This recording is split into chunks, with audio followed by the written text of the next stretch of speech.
এই টার্মিনাল পরিচালনায় যেমন জাপান, তেমনি গ্রাউন্ড হ্যান্ডলিংয়ের দৌড়ে শক্তিশালী প্রতিদ্বন্দ্বী হিসেবে নতুন করে উঠে এসেছে যুক্তরাজ্যের নাম। এভিয়েশন খাতে পারস্পরিক সহযোগিতার লক্ষ্যে ইতোমধ্যে ঢাকা ও লন্ডনের মধ্যে অত্যন্ত গুরুত্বপূর্ণ একটি পিপিপি চুক্তি সই হয়েছে।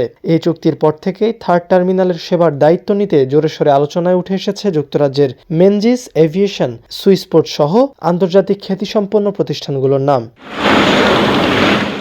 আন্তর্জাতিক এভিয়েশন ডেটা অনুযায়ী মেনজিসের 65টিরও বেশি দেশের অন্তত 350টি বিমানবন্দরে কাজ করার বিশাল অভিজ্ঞতা রয়েছে। প্রতি বছর প্রায় 48 লাখ ফ্লাইটের পাশাপাশি 24 লাখ টনের বেশি কার্গো হ্যান্ডলিং করে থাকে তারা। অন্যদিকে রাজস্ব আয় এবং যাত্রী সেবার দিক দিয়ে বিশ্বের আরেক শীর্ষ প্রতিষ্ঠান সুইসপোর্ট বিশ্বজুড়ে যাত্রী ও কার্গো হ্যান্ডলিংয়ে অন্যতম শীর্ষস্থানীয়।